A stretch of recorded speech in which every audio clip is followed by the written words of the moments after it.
Fala pessoal, estamos aqui para mais um vídeo. Meu nome é Arthur, eu sou analista de valores imobiliários e hoje a gente vai falar sobre a Engie, os resultados da Engie no segundo trimestre de 2023. Tá? Só fazendo um comentário que eu sempre faço, vamos olhar aqui primeiro, comentei. Cara, tem o paradoxo das empresas elétricas. O que é isso? Muita gente, especialmente quem está começando ou quem quer ter um acompanhamento mais simples das empresas, gosta de investir em elétricas, tá? Os motivos, infelizmente, não são os mais nobres, né? O pessoal tem uma visão muito de dividendo e tal, então é por isso. Tá? Mas não tem problema, porque no geral, pelo menos as boas empresas, são tranquilas, dá para um cara que está começando e acompanhando meio por cima, assim, a evolução delas no longo prazo, sem prejuízo, tá? Só que, se você quiser entender como é que uma Engie, como é que uma Energias do Brasil, que saiu do mercado, como é que uma Equatorial ganha dinheiro, cara, você vai ter que estudar, porque não é fácil. Tá? Estão entre, na minha opinião, as mais complicadas de você olhar o resultado, não por culpa delas, né? Por culpa muito do mercado, que é muito regulado de energia elétrica. Então, para as geradoras ou para as empresas que têm uma parte de geração de energia, pô, regulação, MRE, a garantia física e tal para as geradoras hídricas, né? Mas para as renováveis também tem as suas complicações.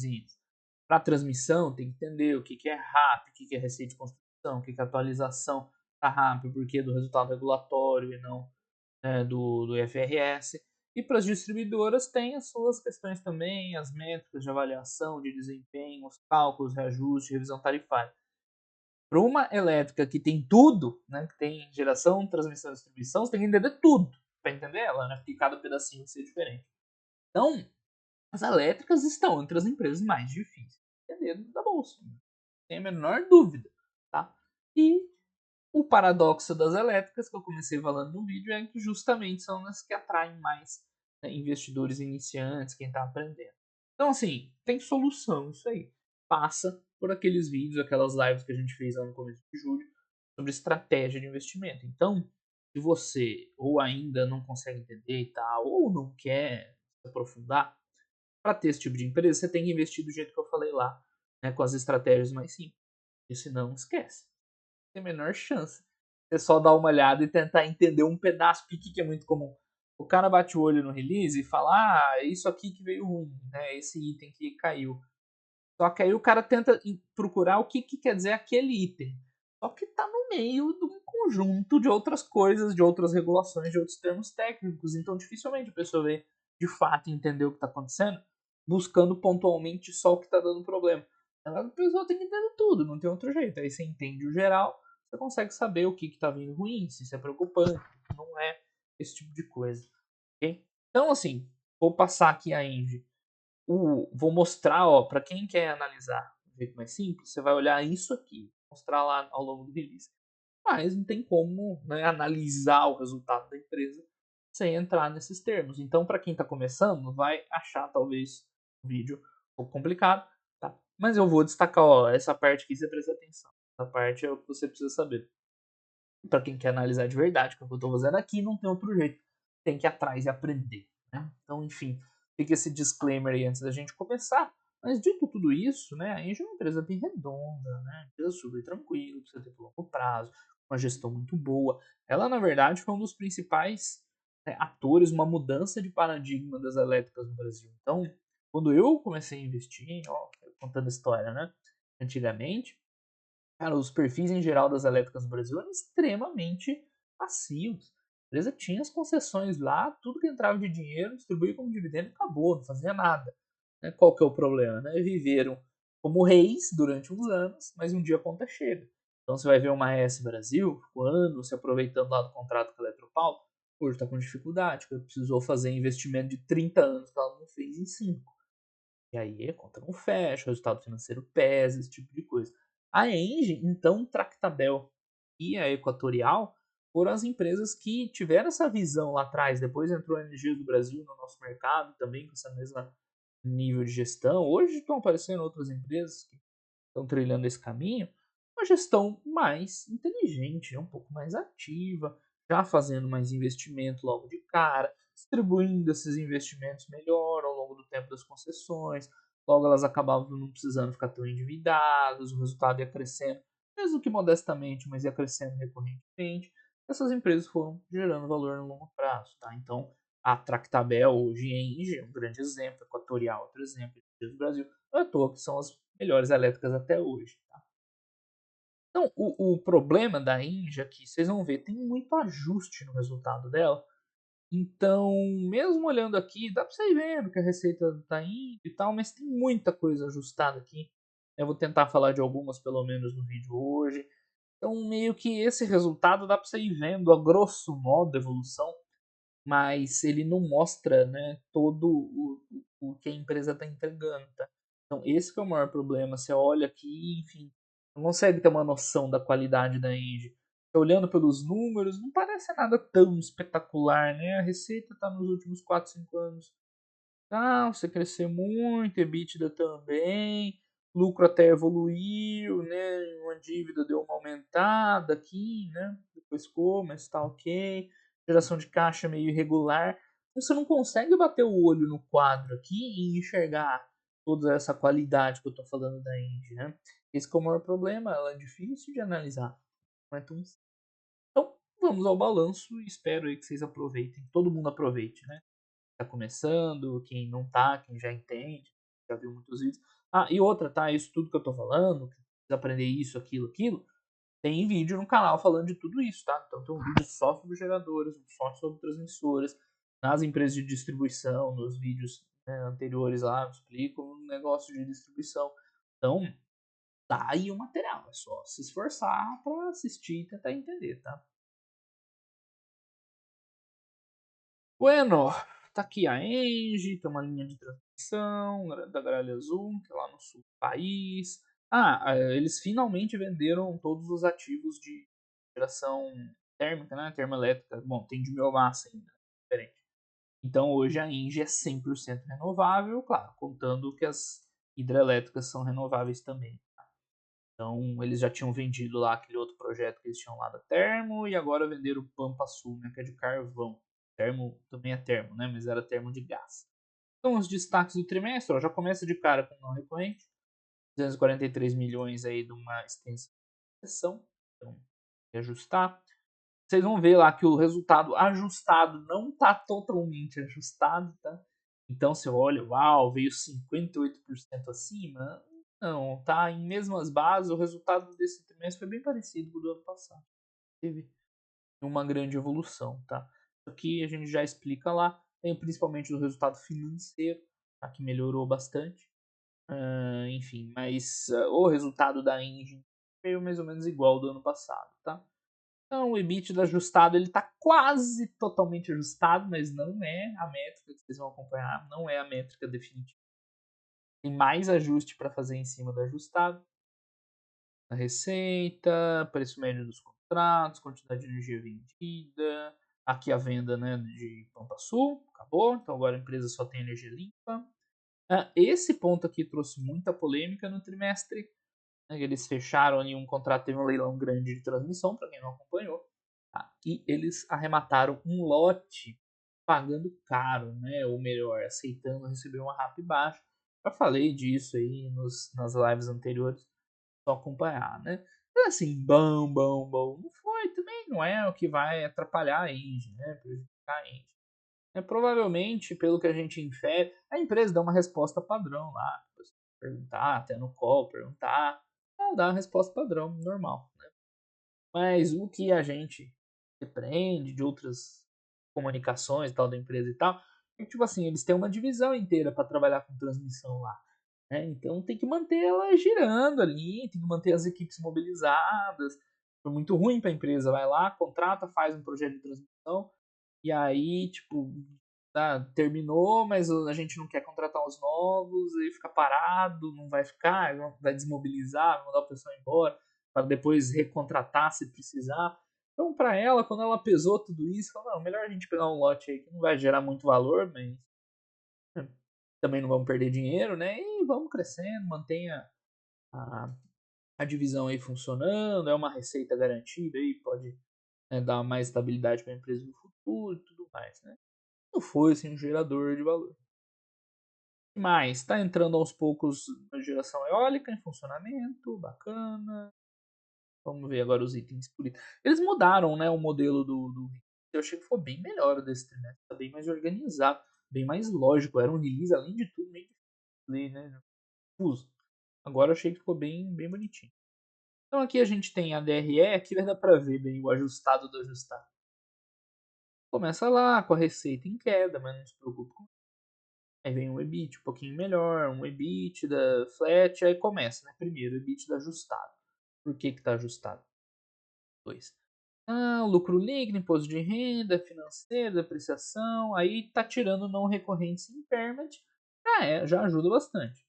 Né? Já dá uma limpada, embora nesse trimestre mesmo não deu muita diferença, né? 10 para 1.790, não dá muita diferença. Mas enfim, o ajustado já está mais limpo.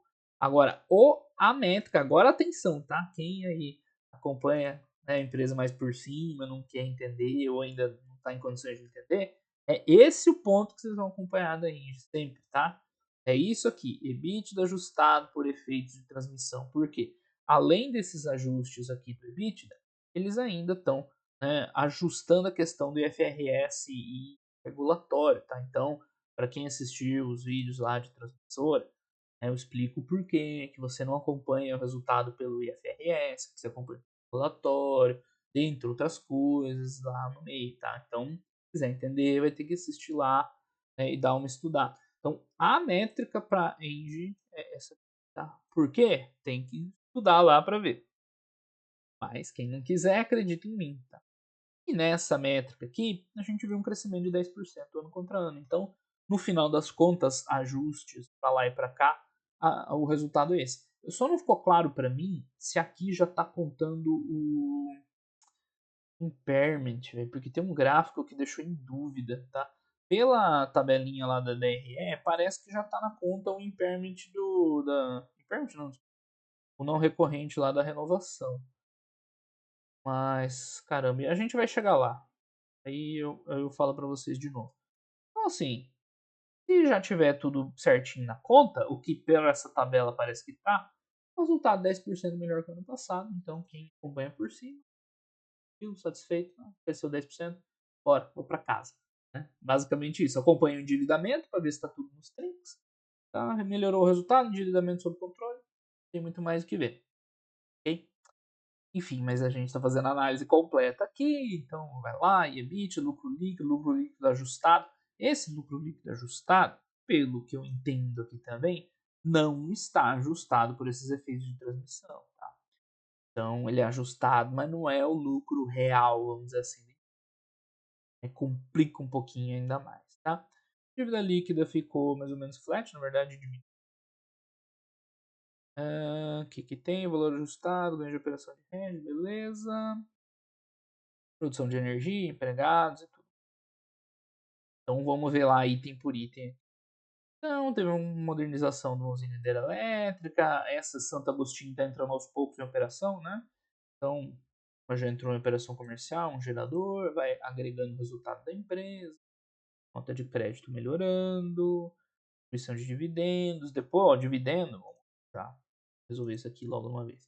Como é que se acompanha, né? Você pode ver aqui pelo Fundamentei, mais tranquilo. Você vê o quanto a empresa está pagando dividendo frente ao que ela gera de caixa livre. Tá? Então, quando a empresa paga um dividendo ali dentro do FCL, ok, está pagando dentro das condições. A Engie andou pagando os dividendos mais gordinho ultimamente, né? Mas enfim, aqui está dentro da estratégia dela de investimento, mas ela optou por tal. A gente vê que a dívida líquida dela deu uma aumentada, assim, período para cá. Então tem que ficar de olho para ver se essa dívida não explode, tá? A dívida por enquanto está controle. Ela teve bastante desembolso recentemente pelos projetos de transmissão, continua tendo. Vai ter mais agora com esse novo. Então tem que ficar acompanhando de olho aí para ver se a empresa não está pagando mais dividendo que deveria, né? Por enquanto tá tudo tranquilo. Mas é sempre uma preocupação. Mês de comemoração, né? Finalmente os caras venderam o Pampa Sul. Estavam tentando vender por uns 4 anos, eu acho. Ó, 4 não, né? Muito mais, desde 2015 e tal. Então o pessoal fez a transição, né? Completou, agora só energia renovável e tudo mais. Último dia de junho, esse é o ponto polêmico, né?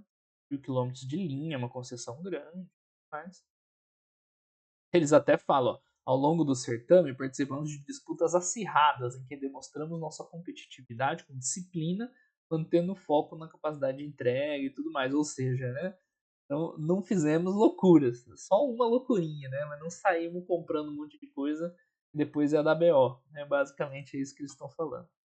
Será o nosso quarto ativo de transmissão, tudo mais. Progresso, implantação de 3 empreendimentos. Ah, aqui é de geração, né? Eólico e um solar tá rolando aí também. Ó, fotovoltaico a Sussol. Mas ainda tá mais atrasado, né? Obteve agora só as licenças para instalação e tal. Né? Enquanto que aqui já tá entrando, né? Já tem 73 de progresso, já tem unidade de operação, tudo entrando aos poucos. Aí, ó, Jaguara, que é uma das usinas da empresa. Eles vão dar uns destaques de receita e blá blá blá. Já viu, vai ver um pouquinho mais também. Os outros lugares fica mais fácil de ver. Carbonização, operação a carvão. Passa rápido. Boa leitura, é legal. Os caras estão colocando boa leitura a partir de agora nos PDF. Da hora. Eu já gosto. Bom, o também é bem bacana, né? Eu gosto dele também como gestor da empresa. Bora! E a gente tem uma visão geral dos ativos geradores da empresa, né? Ou hidrelétrica, que é a maior parte do parque gerador dela é hidros, e hoje tem os complementares, principalmente eólicas, um pouquinho de solar, biomassa e PCH.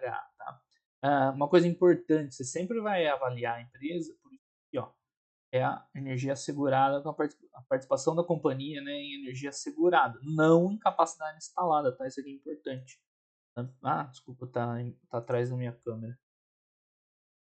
Então, ó, você sempre vai olhar isso aqui, quando você estiver olhando, avaliando o parque gerador da empresa. É a energia que ela tem direito a vender, tá? E não a capacidade instalada, porque esse parque não funciona todo, né, a capacidade plena. Né?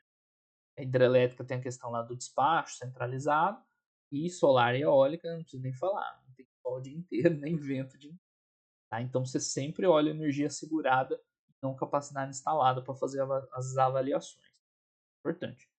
Então, né, a empresa tem 4 gigawatts, acho que é isso, sendo, né, o que 80%, né, 80% é hidro e 20% é renovável. Crescendo, né? Além disso, isso é geração, tá? Então eu falei no começo do vídeo, você tem elétricas geradoras, transmissoras e distribuidoras. A Engie está em 2 desses segmentos. Geração, que é o principal dela disparado, e agora está crescendo um pouco a transmissão. Então, eles têm 2 ativos já operacionais, bonitinhos, e estão construindo mais 2. Um bem pequenininho, que é meio irrelevante, e vai construir esse grande que ela ganhou agora, né, que ainda vai demorar para entrar em operação. Além de tudo, a Engie ainda tem a questão do gás. Né? Então, ela participou aí da formação da TAG, que ela tem 33%, que é uma empresa que assumiu aí nos gasodutos e tal da Petrobras, que é um negócio bem interessante. Tá? A TAG foi uma bela atacada da Engie, que, de novo, tem vídeo aí no canal explicando em mais detalhes, mas não vou ficar sendo repetitivo aqui. Quem quiser procurar lá para ver. E a TAG já contribui com um resultado bom aí em cima da Engie. Boa parte do resultado já vem da TAG. Quer dizer, boa parte vem da TAG não, né? A TAG já contribui bem com o resultado. A gente já vai chegar lá e ver. Então ela tem 32% da TAG, né? Lembrando a Engie que não estamos falando, é essa aqui. Engie 3, né? Ação que você compra no Brasil. Essa aqui é a Engie controladora, né? A controladora dela, a Engie francesa. Tem lá mais um pedaço. Isso aqui é acho que é um fundo de investimento do Canadá, né? Enfim. Tá, os contratos com a Petrobras. Isso aqui tem todo o resultado da Engie. Não sei se nós vamos ver isso acontecer um dia. O que é esse lance de Giral aqui? Giral é uma energia, é uma usina hidrelétrica grande, tá? Tá lá no Rio Madeira, em Porto Velho. E se vocês forem ver, não tem participação da Engie aqui, tá? Essa Engie que aparece é a Engie francesa, a Engie mãe, né? A Engie controladora, não a Engie Brasil, tá? Então, a Engie que a gente investe, que a gente está analisando aqui, a Edge 3 não tem nenhuma participação em geral. E por que diabos que ela tá no resultado daí, né, no release de resultado? Porque existe aí um entendimento da Engie controladora, a Engie mãe lá, que tem essa participação de 40%, e de em algum momento fazer uma transação com a Engie Brasil, para, né, colocar esse ativo dentro da Engie Brasil, tá? Então, mas é isso, tá? Existe esse plano, é por isso que eles colocam lá, mas a gente ainda não tem detalhes se isso vai acontecer, porque isso, se eles voltarem aí anos atrás no balanço da Engie, tem esse lance. Nunca progrediu, não sabemos os termos que ocorreria essa transação, então o negócio não dá nem para botar na conta. Se um dia isso aí acontecer, a gente vê lá como foram, né, as condições e avalia, tá? O que mais que tem de bom pra gente falar? Ah, o lote que ela adquiriu. Então isso aqui eu falo para vocês, falei para vocês, né, já expliquei. Tem um jeito fácil de você, pelo menos dar ter uma noção do quanto foi fechado esse negócio, se foi favorável ou não. É pegar a RAP e dividir pelo CAPEX para ter uma noção só, né? Claro que fazer o cálculo mais mais justo, assim, mais preciso, tem que levar várias outras variáveis em conta, o tempo, né, de implementação do projeto, os desembolsos de fluxo de caixa, de capital, né, não é nosso objetivo aqui, tá? Mas só para ter uma noção do quão rentável, né, do quanto foi essa aquisição, aí você divide a RAP pelo CAPEX, a gente vai chegar num valor menor que 10%, né? Só usando de cabeça aqui. Tá? E assim, é um valor meio fraco, né? Não é um valor legal inclusive, né, pensando que o custo de capital hoje está alto, tudo bem, que ainda tem taxa de juros lá para frente, o desembolso desses projetos vai ocorrer não agora, o grosso do desembolso, né, que é no final da montagem da linha, é mais pro final do período de implantação, né, o prazo máximo está escrito aí, ó, 66 meses, embora, né, as empresas boas elas conseguem antecipar um pouco isso aí, mas isso aqui é mais de 5 anos, né. Então, enfim, eu falei lá, não foi bom, assim, baixaram muito os preços, né? O deságio foi muito grande. Aí tá bom, né? A vida que segue. Também não é o que vai prejudicar a Indy. Ok? Então, vamos ver se eles conseguem fazer uma economia, porque esse é o CAPEX estimado pela ANEEL também. Que a empresa conseguir entregar de economia é dela. E quanto mais cedo entrar em operação, ela também ganha essa diferença. Então, são formas que a empresa tem de ganhar um pouquinho.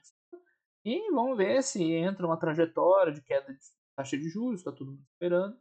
Ela consegue aí um custo de capital mais menos pesado aí para financiar o projeto, que também daria um retorno um pouco maior. Mas, né? Negócio bom, bom, bom. Não fechou, basta ver. Aí o pessoal vem perguntar: ah, mas que número que é bom? Vocês querem uma instrução clara, né? Acima de tanto é bom, abaixo de tanto é ruim. Não tem como dizer isso, né? Vai depender das condições e tal. Se vocês quiserem ver, voltem lá nos resultados de 2015, 14, 16, né? Não lembro que época direito, naquele ciclo lá de leilões de transmissão e façam esse mesmo cálculo para vocês verem a diferença que tá. É uma diferença muito grande. O pessoal lá fechava valores bem maiores na época. Enfim, isso aí deixa pra lá, a gente já falou bastante. Que mais? Isso aqui é um projeto que eles estão implantando, mas é um projeto pequeno, né? Esse aqui é irrelevante, tá? Esse, se você for ver, também não é uma taxa de retorno boa. Mas dane-se, né? É 80 milhões de investimento para uma engine, não é a diferença, então. Por que ficar se preocupando com isso aqui? Esse é um projeto que está do lado do outro que ela tem lá no Pará, ou seja, eles têm lá uma sinergia. Então, beleza, isso aqui é relevante. Esse último que não, né? Que é grande, é muito investimento. Vocês vão ver, né? A Engie vai ter que enfiar mais 2 bilhões e meio nesse. Bastante coisa. Enfim, tem dois projetos eólicos em implantação. Esse Santo Agostinho, que a gente viu lá as unidades entrando em operação, e o Serra do Assuruá. Cada os nomes, hein? Mas enfim, aqui esse é o que a gente viu, que está entrando nos geradores. Para lá, está 73%, já está contribuindo com o resultado. Ah, tava escrito errado isso aqui. Aquela hora que eu li, mas enfim, para lá. E esse outro ainda está no estágio mais anterior, né? Então, vai começar a entrar em operação no segundo semestre de 24 e terminando no segundo de 25. Aí vai ficar um ano entrando em operação, que é o que está acontecendo com esse.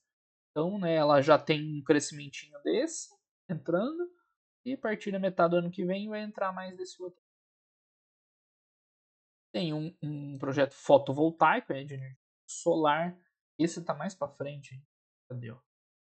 Operação integral em 2025, ou seja, tá sempre entrando alguma coisinha em operação. Esse ano tá entrando É um projeto de eólica, ano que vem começa a entrar outro, depois no solar.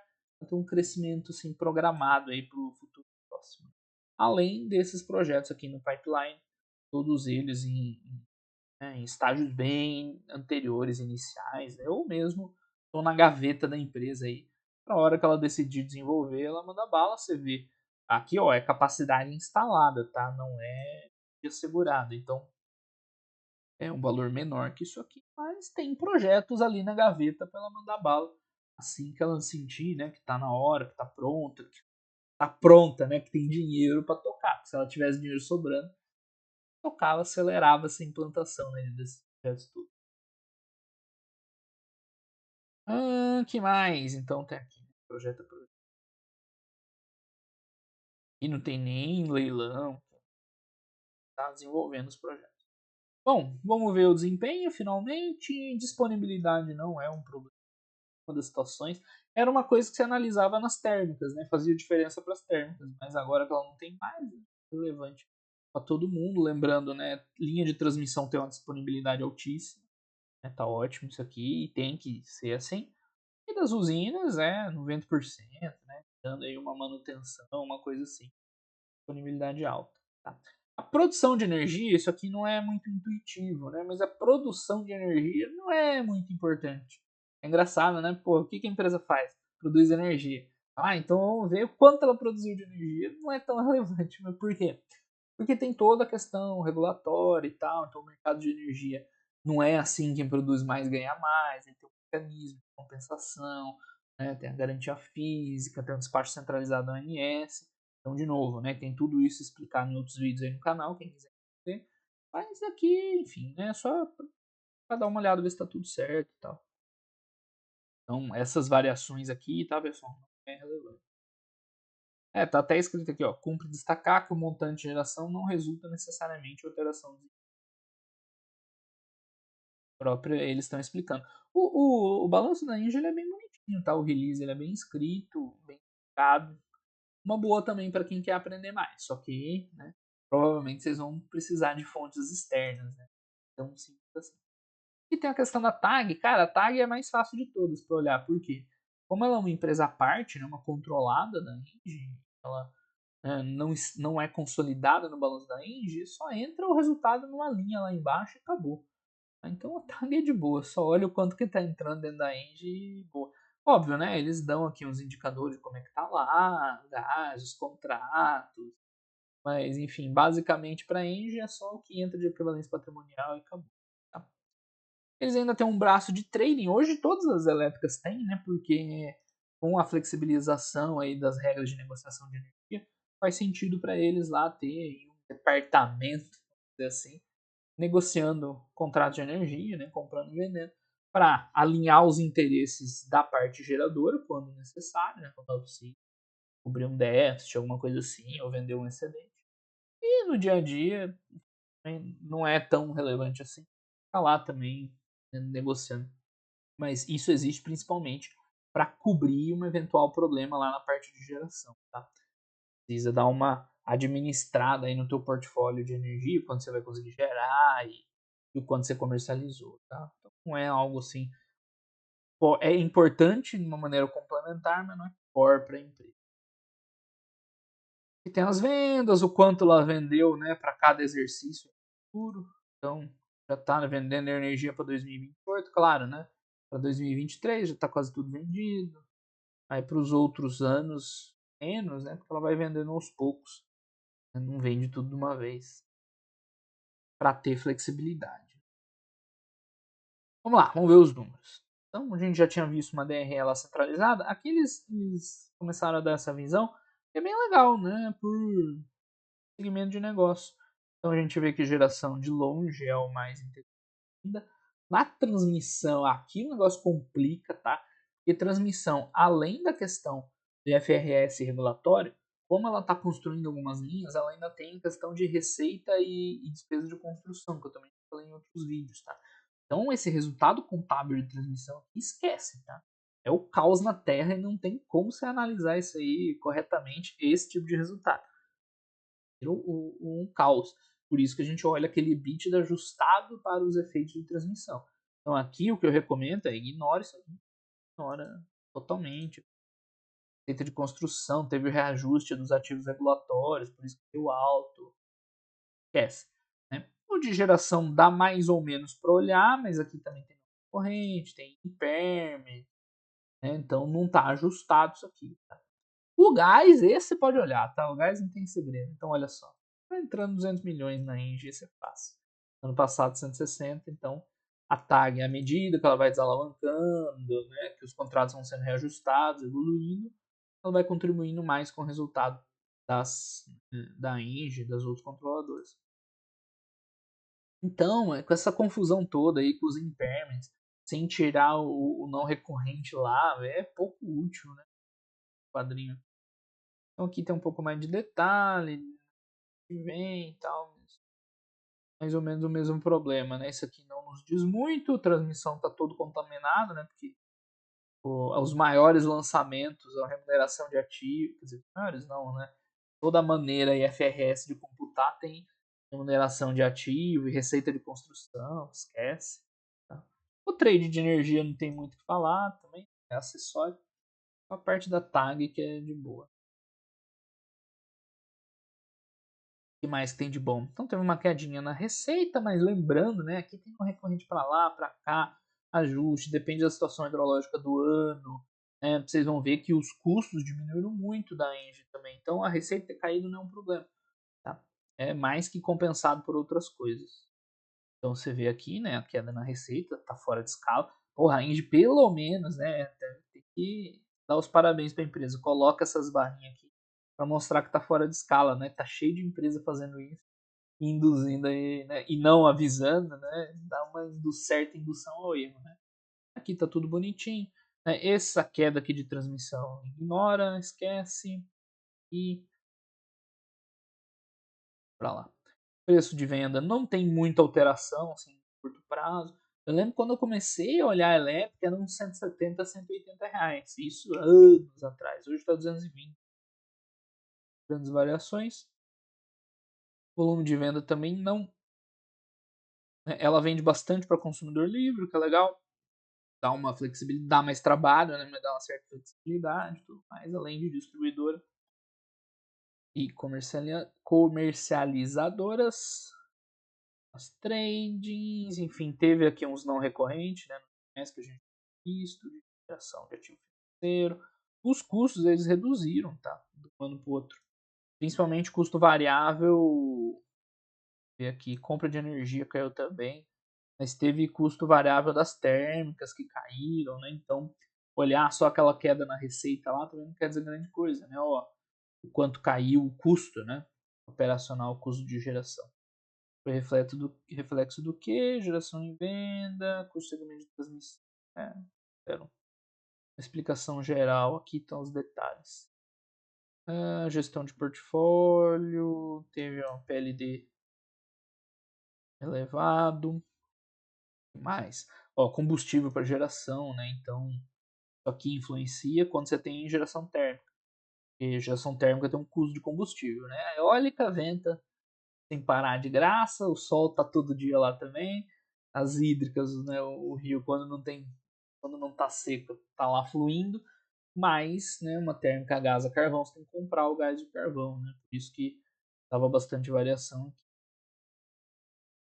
Enfim, teve mais além daquele não recorrente, teve um outro da repactuação, né, eu não tinha visto isso aqui. Eu vi agora na hora de gravar o vídeo. Mano, não é fácil ver balanço da Indy, tá? Muitas coisinhas aí. Então isso aqui é reconhecimento, né, de ativo por causa da extensão no prazo de concessão que veio com a repactuação do risco hidrológico. Enfim, aqui eles vão falar tudo de transmissão, que é o caos, é a receita de construção, mas principalmente, né, o IFRS. E aqui sim, velho, isso aqui dá para levar em conta. EBITDA regulatório e transmissão. Então você que tá dormindo aí, acorda. Você que olha por cima a sua engine, não quer entender os detalhes, acorda, agora de novo. Então você vai olhar aquele EBITDA ajustado para tudo, né, inclusive transmissão. E se você quiser ver a performance só da parte de transmissão, é isso aqui que você vai ver, tá? EBITDA regulatório de transmissão. A gente viu que aumentou muito porque entrou em operação, né? Uma das linhas novas lá. Acho que foi a. Não lembro agora, Novo Estado foi o último que entrou em operação, né? Por isso que subiu de um ano para o outro. Num ano normal, né? O que, assim, na mesma base de comparação, o que vai subir de um ano para o outro é só o reajuste do contrato, tá? Então, é assim que se acompanha a transmissão. É por esse número aqui. Só por esse. O resto, velho, esquece. Né? Naquele outro quadrinho lá que eu falei, esquece que eu trade, não tem muito segredo. Que mais? Eles vão detalhar alguma coisa aqui da câmara de liquidação, simplesmente. Só passo voando isso aí. Eles venderam lá Pampa Sul, aí tava com impairment lá, pelo que eu entendi. Aqui, o impacto foi neutro no balanço. Teve coisa de venda, mas é reversão em impairment no final, praticamente relevante. E mais, teve. Ah, tá.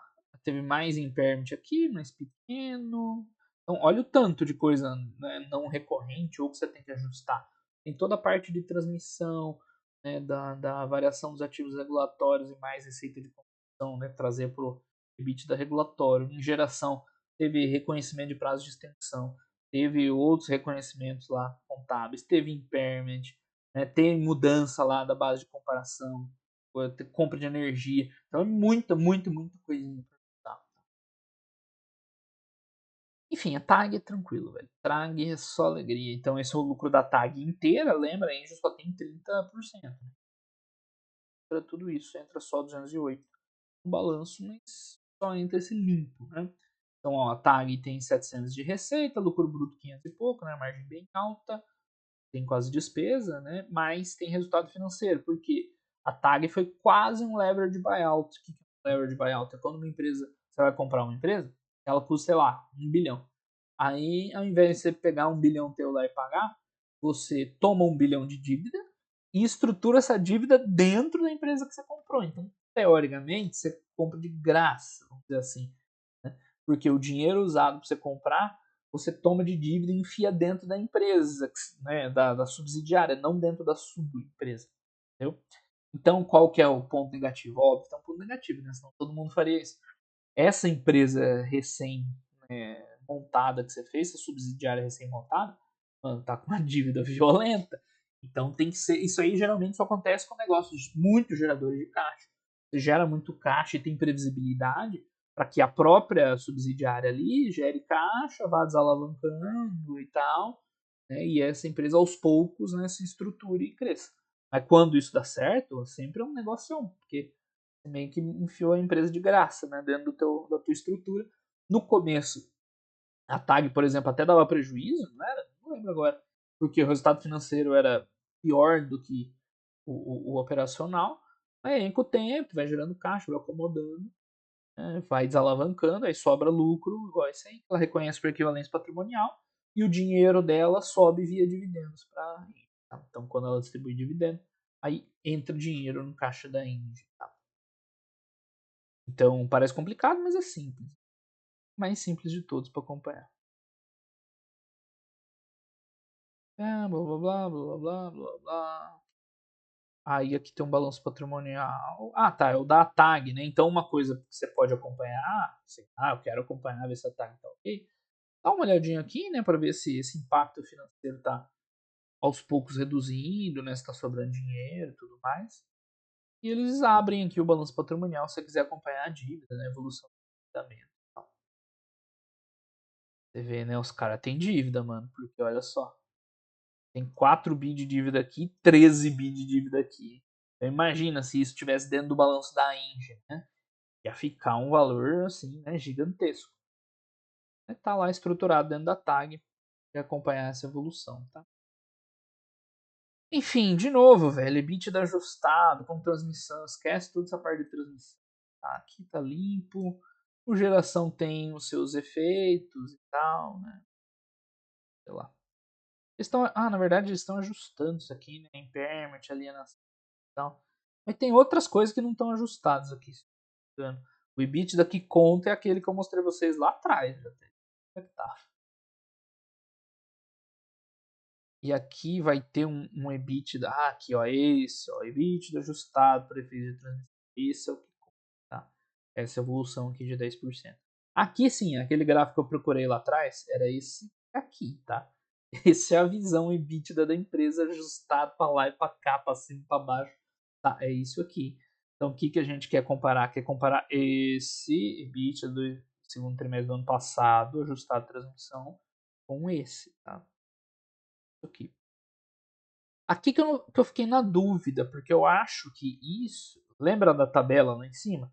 Na tabela dava a impressão que já estava tudo expurgado. Mas por esse gráfico dá a impressão que eles estão contando com essa extensão de concessão, né? E eu não contaria na minha análise. Então aqui que eu fiquei na dúvida se o troço subiu mesmo 10% ou se quando ajustar isso ia ficar mais ou menos no 0 a 0, tá? Então, sinceramente, não entendi exatamente se está contando isso aqui ou não. Mas na minha análise, eu tiraria esse efeito aqui, considerando o ajuste do ajuste do ajuste. Tá? Tá aí a visão da empresa. O resultado financeiro, esse melhorou bem, tá? Então tem uma parte que vem da diminuição dos índices inflacionários, né? Parte da dívida dela é indexada aí a IGPM, IPCA, e deu uma acomodada na inflação, então deu uma aliviada boa. Além, né, eles deu um ganho aqui de atualização monetária, não sei como, né? A gente viu que a dívida diminuiu ali em cima, né? Já vamos ver aqui a dívida líquida. Em lucro líquido, depois de tudo isso, né? O caos olhar esse lucro líquido ajustado. Né? Enfim, teve esse impacto bem grande do resultado financeiro. Então, foi mais a base do ano passado fraca do que esse ano especialmente forte, né?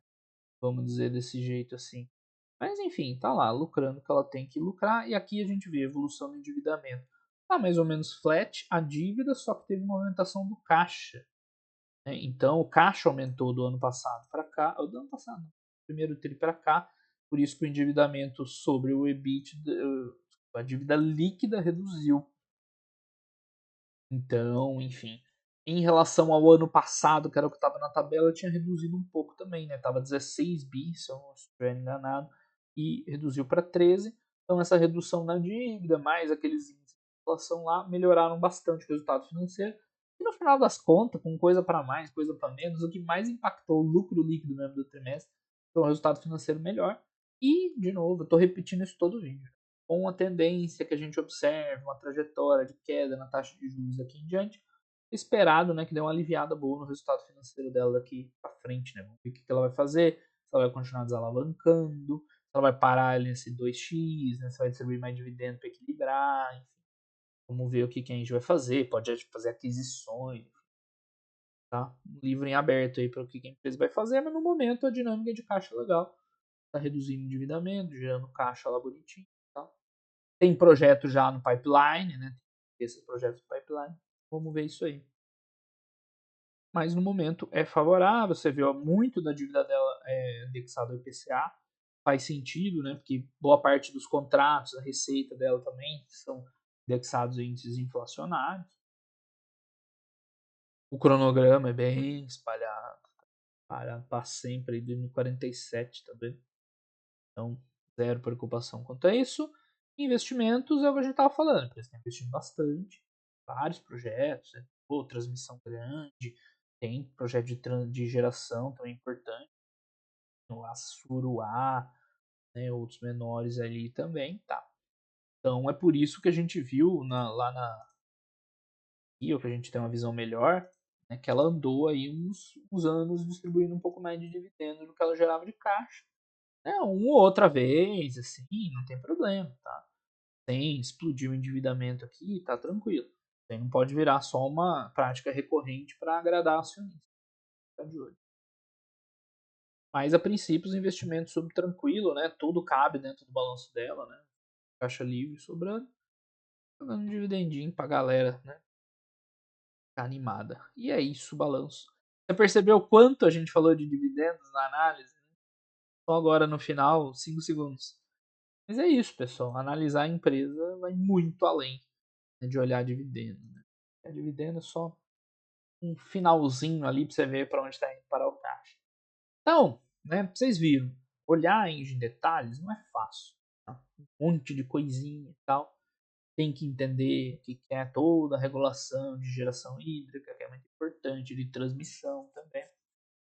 Mas, botando tudo isso no balaio lá, umas coisinhas positivas, outras negativas, da recorrente para lá para cá, né, dá para você ir acompanhando a Engie tranquilo, olhando aquelas métricas lá que eu falei. O que não dá para fazer? É ficar todo trimestre ou empolgando ou surtando conforme o que aconteceu. Então a gente viu no segundo tri do ano passado um resultado bem fraquinho. Então a base de comparação foi essa, 300 milhões, fraco, né? Agora tá vindo 700, 800, que é meio que o normal da empresa. Então não dá para você surtar aqui e nem ficar animado vendo que o lucro dobrou daqui para cá, tá? Então é o bom senso. Você tem que olhar aquela visão de longo prazo, bem de longe, vendo evolução. Já começa a aparecer um lucro líquido mais forte aqui, na geração de caixa aqui também, que é fruto desses investimentos que ela fez nos últimos anos, tá? Então é assim que quem não quer entender os detalhes tem que olhar a empresa, porque senão você vai começar a achar que é loucura. Ah, essa empresa é muito ruim, ou é muito arriscada, né? O resultado todo trimestre varia. Mas na verdade ela tá tranquilaça. O que varia são os reconhecimentos contábeis e tudo mais, a inflação pesando, é não recorrente para lá, é impairment, ele fecha a cor de repactuação do risco hidrológico. Aí fica o caos, né? Mas a empresa em si tá tudo tranquilo, com os ativos dela lá, dando resultado, gerando caixa, né? Vocês viram lá crescendo aos pouquinhos. Então tem um projeto eólico lá, Santo Agostinho, entrando agora. Tem um outro para começar a entrar ano que vem. Tem um solar para começar em 2025. A TAG vem crescendo, transmissão, né? Botaram para funcionar, agora vai ter mais um. E polêmico, não vai entrar o resultado. E ela vai evoluindo, vai andando. Né? Então é assim, tem que olhar com a visão de longo prazo. Pode nem empolgar esse trimestre, já teve empolguei aí, né? Teve gente comentando, nossa, empresa espetacular. Não, coisa boa. Mas não é porque cresceu o lucro lá, não sei quantos por cento, que ela é espetacular. Beleza? Então, para fechar, vamos fazer nosso comentário aqui. O último foi do ano, né? Vamos ver como é que foi o ano de 22. A hidrologia normalizou, resultados financeiros melhoram, e olha que esse trimestre melhora ainda. Então começou a entrar aqueles ativos de transmissão, venda das térmicas, ainda não tinha, né, fechado o Pampa Sul, fechou agora. Pipeline robusto de expansão, não muda muito, né? Necessidade de investimento deve diminuir o retorno do capital no futuro próximo. Não lembro o contexto que eu escrevi isso aqui. Será que eu já estava pensando nesses novos projetos de pipeline e tal? Sei lá. Ó, crescimento, entre parênteses, gradual, né? Vai aos poucos. Então não tem muito o que mudar pro comentário desse trimestre agora. Tá? Mais ou menos por aí. Do segundo trimestre de 2023. Então, vou colocar assim, o resultado mais ou menos com os períodos anteriores. Tirando o financeiro, né? Que foi o que realmente mudou. Anteriores. Tirando a transmissão que entrou em operação, né? Anteriores. Aqui. Conclusão da venda de Pampa Sul, tornando empresas 100% renovável. É renovável, né? O termo correto? Não lembro. Tá. Entrada em operação. Na verdade, eu não lembro quando entrou, né? Gralha Azul e Novo Estado. Vou botar assim, ó, Gralha Azul e Novo Estado. Parênteses. Transmissão, né?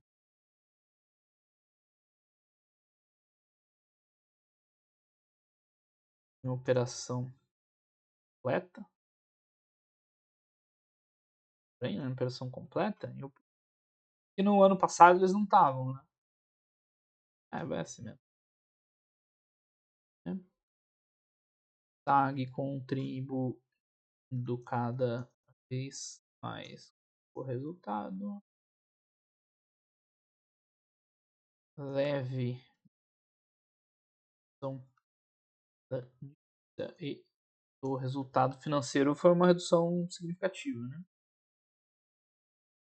Redução significativa do resultado financeiro.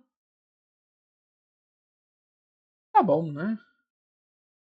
Então, a Engie teve mais um resultado tranquilo, fora cheio de eventos extraordinários. No geral, a empresa segue a sua. É a mesma coisa que eu escrevi no de baixo, trajetória de geração no longo prazo. Tá quase a mesma frase. Trajetória de geração de valor para os prazos. Mas se você quer entender, você vai ter que ralar um pouquinho. Vários detalhes aí pra você pegar. Então, solta esse. Esse, nota já tá lá, né? Muda, continua nota 5. É isso, pessoal. A Engie é uma empresa boa, tranquila, por longo prazo. Mas é o paradoxo, né? Se você quiser entender como é que funciona a empresa e tal, bons estudos, né? Não é impossível. Estamos lá acompanhando. Mas tem que se esforçar um pouquinho, tá? Então, o que não dá é para ficar no meio do caminho.